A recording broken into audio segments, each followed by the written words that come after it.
kewajiban untuk menyiapkan wilayah untuk friendly terhadap investment dan siap untuk menerima investasi, itu adalah tugas kita di daerah. Nah, sehingga minimum investasi yang harus dipunyai oleh daerah adalah mempersiapkan rencana tata ruang yang ajak, kemudian menyiapkan aturan-aturan lokal, ya, dan memastikan bahwa proses perizinan dan proses investasi itu berjalan dengan world class.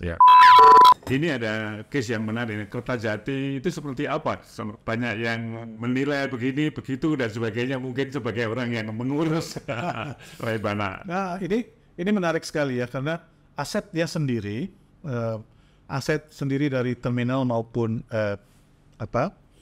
jalannya di sekitar airport itu kan sudah selesai 4 tahun yang lalu ya, 3 tahun yang lalu. Dan dilalah kok ada COVID gitu ya pada saat akan dilaksanakan. Ada masalah pada saat itu, yaitu jadwal yang tidak sama antara selesainya terminal dengan selesainya jalan tol. Bagaimana pesan Pak Benny terhadap pembangunan perkotaan Indonesia ini? Karena akhir-akhir kan banyak diskusi, ini 40 kota, ini seperti Jakarta, ada IKN dan sebagainya. Sebetulnya pasti kota itu harus dibangun, tetapi seperti apa sebagai perencanaan kota? Seperti yang saya sampaikan di depan, tantangan Indonesia ke depan adalah urbanisasi. Nah, urbanisasi pada tingkat yang tercepat akan menciptakan aglomerasi perkotaan besar. Jadi kota-kota yang ada di kita itu akan bertumbuh menjadi hampir mungkin 100-150 kota di atas 500.000. Dan akan tumbuh aglomerasi perkotaan yang di atas 3 juta ini akan banyak sekali dah.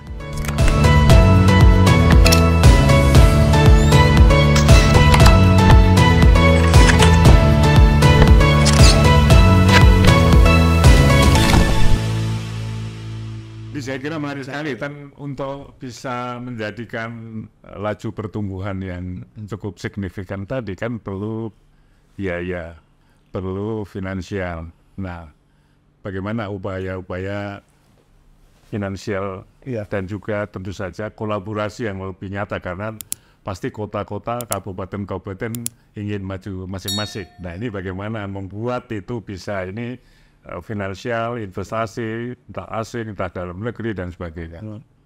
Pertama yang harus kita pegang adalah yang pertama wilayah untuk friendly terhadap investment dan siap untuk menerima investasi, itu adalah tugas kita di daerah. Nah, sehingga minimum investasi yang harus dipunyai oleh daerah adalah mempersiapkan rencana tata ruang yang ajak, kemudian menyiapkan aturan-aturan lokal, ya, dan memastikan bahwa proses perizinan dan proses investasi itu berjalan dengan world class. Itu kunci. Yang kedua, keterbatasan akibat keterbatasan fiskal daerah yang merupakan isu generik di kota-kota kita di Indonesia, ya, itu diatasi dengan pendekatan-pendekatan inovatif di dalam mengundang keikutsertaan badan usaha atau private sector. Jadi di wilayah Rebana, di wilayah metropolitan Rebana ini, kita memastikan bahwa wilayah yang sudah kita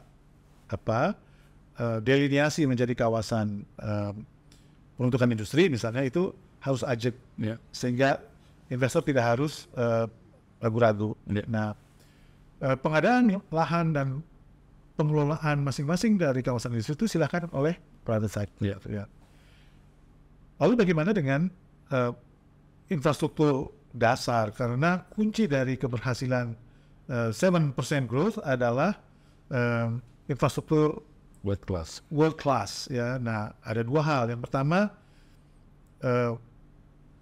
menggabungkan kemampuan fiskal daerah dengan pusat melalui proyek-proyek strategis nasional dan keberpihakan budget terhadap ini.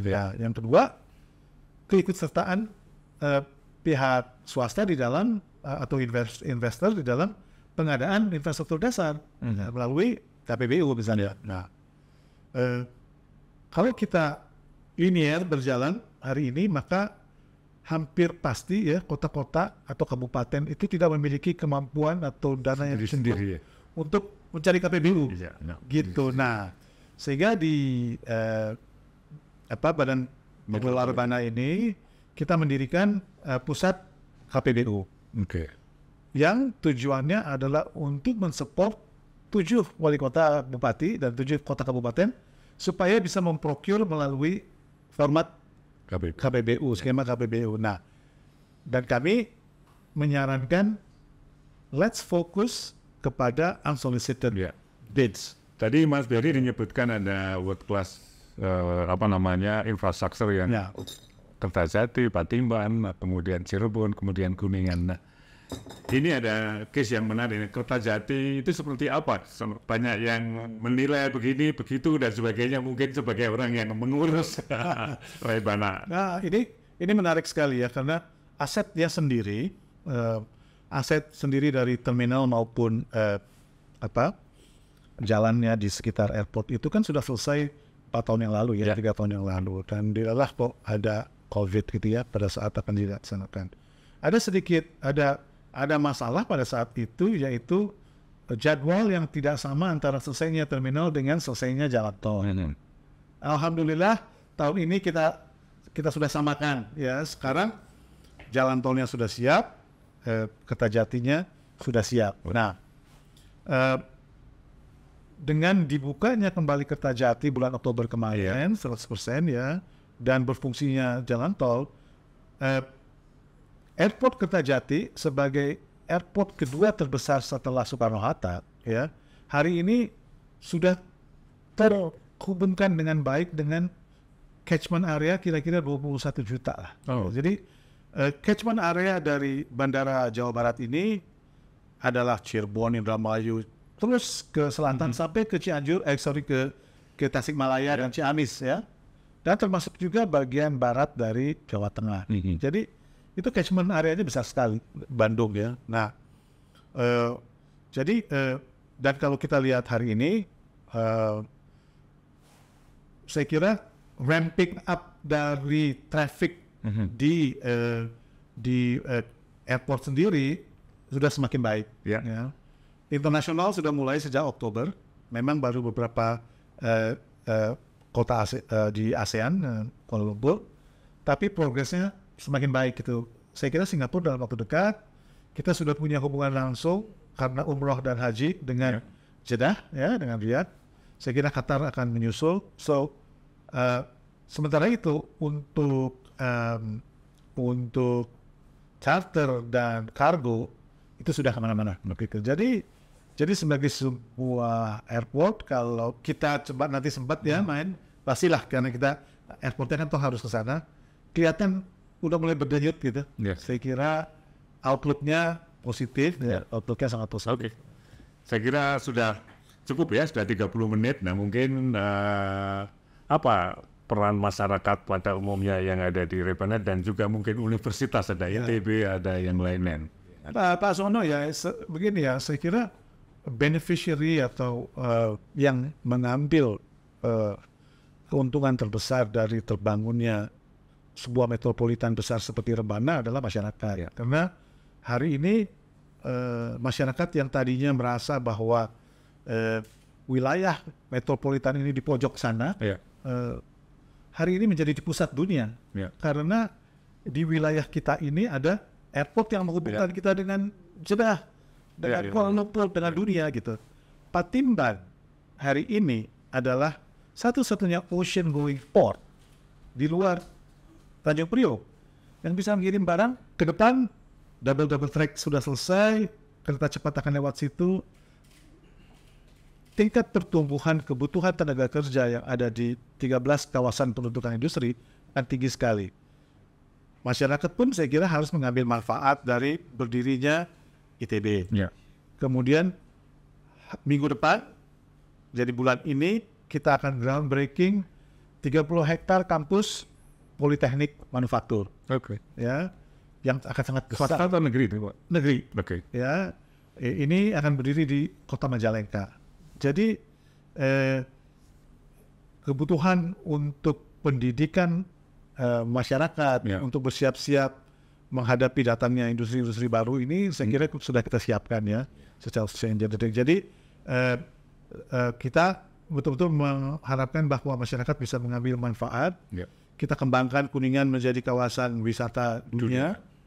Para petani modern akan mengambil manfaat dari teknik-teknik pertanian dan pasar yang semakin besar ya.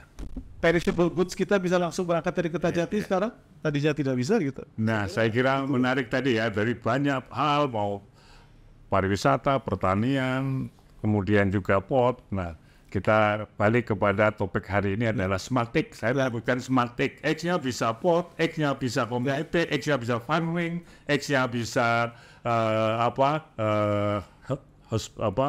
healthcare dan seterusnya. Nah, kira-kira bagaimana Pak Bernie melihat kesiapan seperti ada pendigitalan, ada pencerdasan. Nah, ke hal-hal ini kan pengen dicerdaskan lebih efisien, lebih efektif, lebih menarik. Nah, apa yang menjadi pemikiran atau kesiapan sehingga smart Rebana ini bisa tercapai sebagai bagian dari cita-cita Rebana itu sendiri? Jadi keseluruhan proses ini adalah bagian dari smartness of this metropolitan gitu ya. Mulai dari bagaimana kita merancang strategic objektif kita dan kelembagaan kita itu mensupport sebuah kolaborasi yang smart gitu. Nah, ini harus didasari oleh sebuah platform yang smart. Nah, apa itu platform yang smart? Bagi saya, platform yang smart itu adalah baik platform kebijakan, maupun platform produk-produk perencanaan dan platform teknologinya.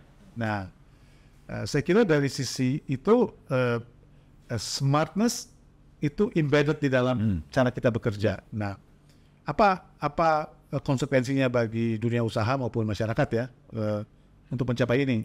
Saya kira kita sangat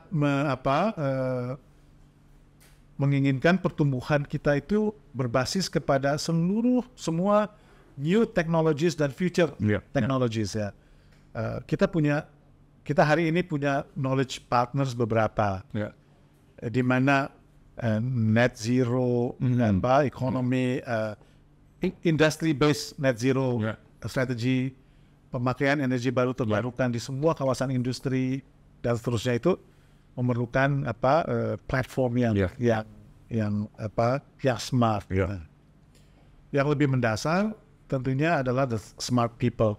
Saya kira ini kunci.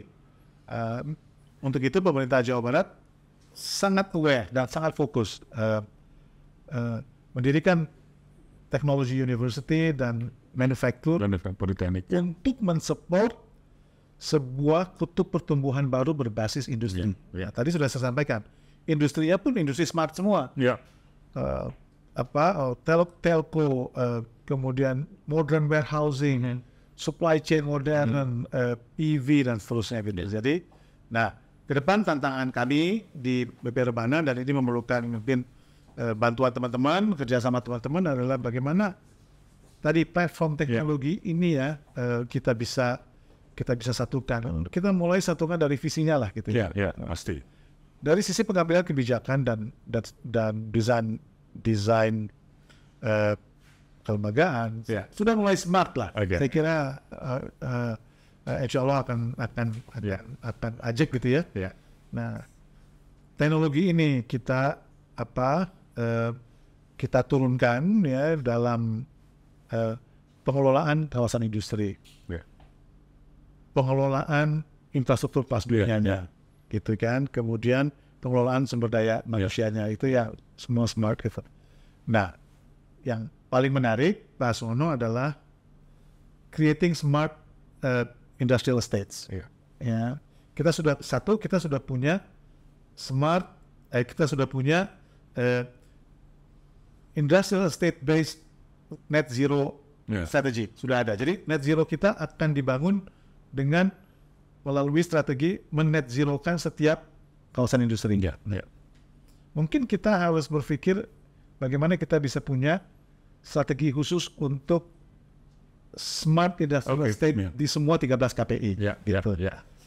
Platformnya apa nih, gitu ya? Atau kita perlu knowledge partner, kita perlu kolaborasi.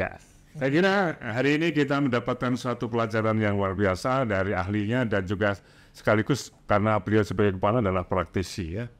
Nah mungkin sebagai penutup adalah bagaimana pesan Pak Benny terhadap pembangunan perkotaan Indonesia ini, karena akhir-akhir kan banyak diskusi ini 40 kota, ini seperti Jakarta, ada IKN dan sebagainya. Sebetulnya pasti kota itu harus dibangun, tetapi seperti apa sebagai perencana kota?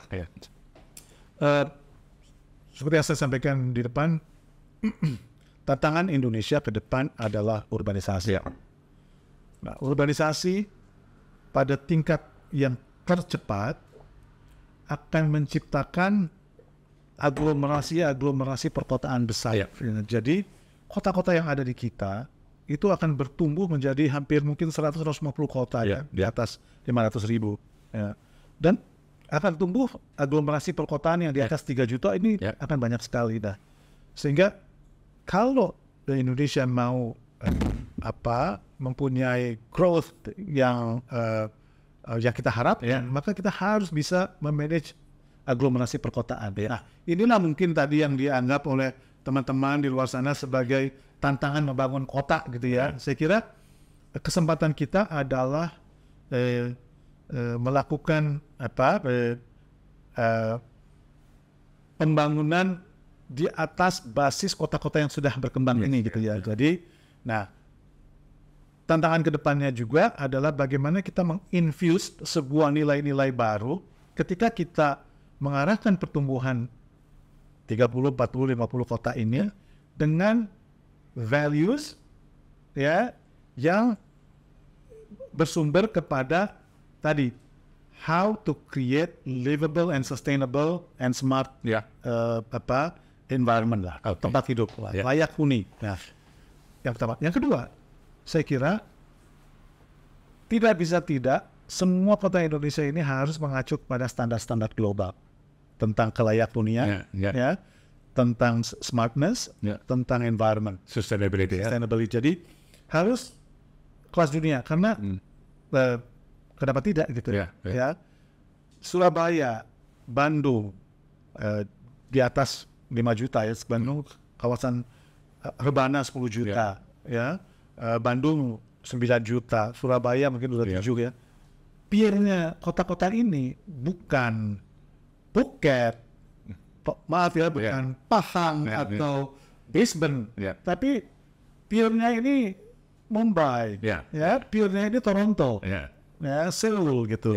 So tidak ada alasan kenapa kita tidak mengaplikasikan benchmark dunia untuk tadi kelayak hunian, smartness dan sustainability.